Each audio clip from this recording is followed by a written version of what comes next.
যে কোনো জামা এবং ব্লাউজে আপনি চাইলে এই হাতার ডিজাইনটা করতে পারেন। এই হাতার ডিজাইন দিয়ে যদি আপনি একটি জামা সেলাই করেন তাহলে কিন্তু সবাই এই হাতার দিকে তাকিয়ে থাকবে, এবং এই হাতার ডিজাইন করে যদি একটি ব্লাউজ তৈরি করেন তাহলে শাড়ির সাথে একদম অ্যাকুরেট হবে। দেখেন আমি এই হাতার ডিজাইনটা তৈরি করে দেখাবো আজকের এই ভিডিওতে। এখানে আমরা 32 ইঞ্চি পরিমাণ একটা কাপড় নিয়ে কাপড়টাকে 2 খণ্ড করেছি, কারণ আমরা 32 ইঞ্চি কাপড় দিয়ে 2টা হাতা তৈরি করব। আমি আপনাদেরকে একটা হাতা তৈরি করে দেখাবো। পরে আমরা এই কাপড়টাকে 2 পার্টে ভাঁজ করে একদম উপর থেকে 1 ইঞ্চি বাদ দিয়ে নিচে একটা দাগ দিব। দাগটা দেওয়ার পর একদম নিচের দিক থেকে হাতার মুখ ভেঙে সেলাই করার জন্য যতটুকু কাপড় প্রয়োজন ততটুকু কাপড় বাদ দিয়ে আমাদের এখানে একটা দাগ দিতে হবে। এবার এই দাগটাকে 17 ইঞ্চি পরিমাণ হাতার লম্বা একটা দাগ দিতে হবে। এবার এই দাগটা এখান থেকে টেনে সোজা করে দিব।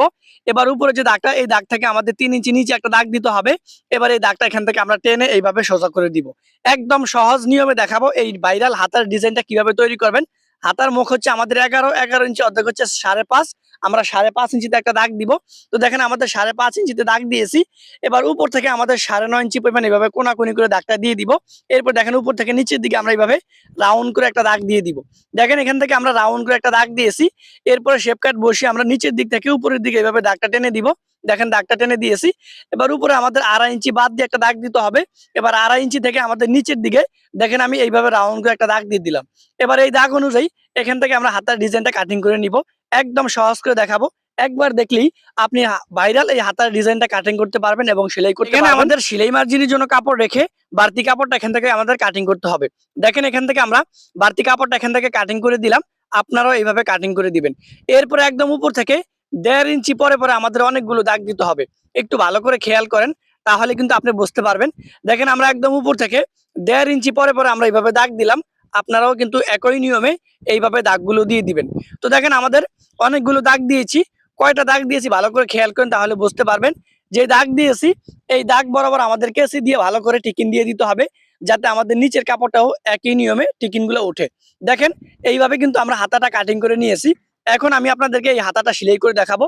তো দেখেন আমরা প্রথমে এক সাইডে নিচের দিক থেকে উপরের দিকে কুচিটা এইভাবে ভেঙে দিব। একটু ভালো করে খেয়াল করেন, তাহলে আপনি বুঝতে পারবেন যে কিভাবে আমি এই কুচিগুলা দিতেছি উপরের দিকে ভাঁজ করে। এই হাতার ডিজাইনটা করতে আপনাকে আলাদাভাবে বক্রম নিতে হবে না, আলাদাভাবে রাবার নিতে হবে না। রাবার বক্রম ছাড়াই কিন্তু হাতার ডিজাইনটা করা যায়। দেখেন আমরা এক সাইডে কিন্তু নিচের দিক থেকে উপরের দিকে আমরা এইভাবে কুচিগুলা দিয়ে দিব। আর এই কুচিগুলা একটু বড় বড় করে দিতে হবে, কারণ এই কুচিগুলা যাতে আমাদের এই ব্লাউজ অথবা জামার হাতাটায় ভালো করে ফুটে ওঠে। তো দেখেন আমাদের নিচের দিক থেকে কুচি দিয়েছি, এই পাশেও একই নিয়মে আমাদের নিচের দিক থেকে উপরের দিকে আমরা কাপড়টাকে এইভাবে ভাঁজ করে দিয়ে তারপরে আমরা কুচির মতো দিয়ে দিব।